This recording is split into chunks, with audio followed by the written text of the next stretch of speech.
had a client come in recently asking the question, why am I attracting alcoholics and addicts and these people that are just plain weird in regards to who I'm dating in this world today?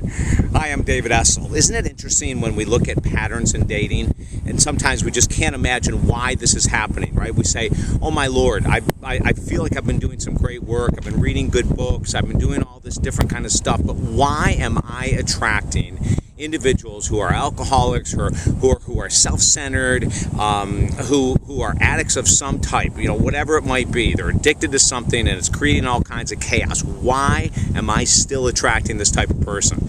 Hi, I'm David Essel. Well, I've got great news and maybe not so great news. But this is a reality check. The great news is that if you do the internal work on yourself, you can stop the craziness. You can stop attracting. But here's the bad news, or the reality check. The reality check is whatever we're attracting into our lives, it's because we are resonating at that level.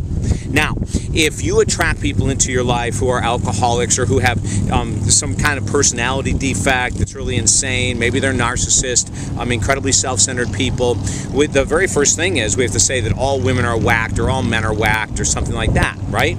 But the truth is that we attract, because of the law of attraction, exactly what we are. Let me give you an example. I was working with a woman once, and she had said to me, the 4 guys in the row that I just had dated, I married a couple of them, and then the other ones I was dating, all had some really serious issues. Like at first everything was great, but then I found that they were drinking a lot more than they said they were, or one of them was going out with his friends and using cocaine, and I had never used cocaine. I've never been a drinker myself. So how can you say that I'm attracting alcoholics and addicts when I'm not an alcoholic or an addict? And this is where it gets interesting. Codependency is an addiction. So our desire to save people, our desire, but he's such a great guy, and I think if I hang in there long enough, he'll see his ways, and he'll see how much I love him, or she'll see how much I love her, and they'll change, okay? So we're going to be the savior, or the saviorette, whatever it might be, and in that's an addiction. That addiction of codependency is just as damaging, just as difficult to remove as an alcoholic, a cocaine addict, a smoker, a food addict, whatever it might be. Okay, so we have to come to the understanding that through the law of attraction, we are actually resonating at a level of addiction that is the proof that who we attract into our lives, we are equal to. In other words, we're attracting our mirrors. Now, that doesn't sound really good, does it? It doesn't sound like it's something that you probably want to hear today, but I have to tell you it's the truth. And I can sit here and tell you hundreds of success stories of women who have broken the cycle, men who have broken the cycle. I was working with a guy recently who came in and he said, I've never worked with anyone in my relationships, and I really need to sit down and talk to someone to see what the problem is. And so he was looking at this relationship. He'd only been in a month. But in 4 weeks, the person he was dating was an individual that would say, I'll meet you here at so-and-so, then not show up, and he couldn't get a hold of her. Or she would say, oh my gosh, this weekend, you and I need to go to this event or that event. And then an hour before the event, she would call up and say, I just forgot. I told my girlfriends I would go do something with them. And then the next day, she would be sending him all these text and phone messages about, how sorry she was and she can't wait to see him. So it was the push-pull, the push-pull. So an exercise we did for him was to write down, how are these traits identical? In other words, how is he like her, not separate from her?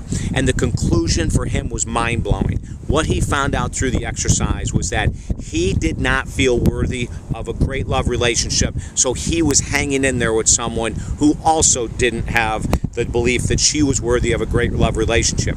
Her last 3 guys she had dated were highly abusive.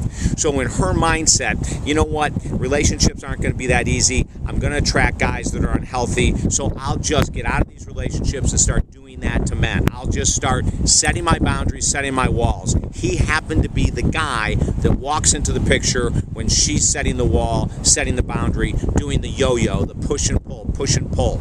At the end of 1 hour session together, he looks at me and he said, I can see your theory.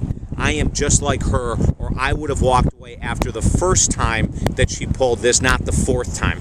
You see, if we have an addiction to a low self-esteem, a low self-worth, if we don't feel we're worthy, we'll hang around with people that don't have a great sense of self either, who treat us poorly, who treat us with a lack of concern and integrity.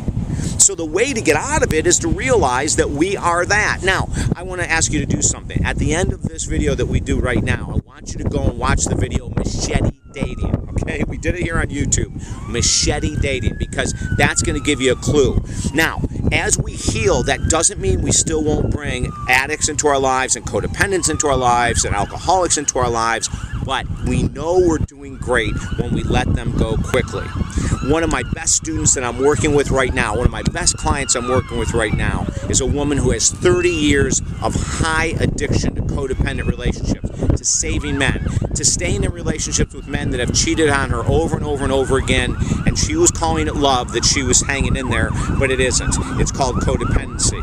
In the last few months, she has let go of all of her old relationships, and as the new guys come around calling, sending her flowers, calling her on the phone, sending her texts, she's starting to see the truth. She needs to be single for 6 months to a year to heal.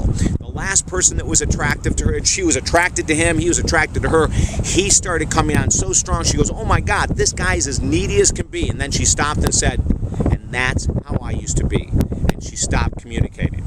Okay, so listen, if I can help you at all, this is common, unfortunately, but we attract who we are. Bottom truth, reality check. Let me help you. Visit us at talkdavid.com, talkdavid.com. Let me help you break the cycle. First, get real with yourself. Secondly, reach out and let me help you break the cycle, get healthy, and bring someone amazing into your life. Don't forget to share this video with your friends so that they can get clear and clean too. And also sign up at YouTube under Super Slowdown for our account, and every new video we create will be sent right to your inbox, okay? Have an awesome, healthy day.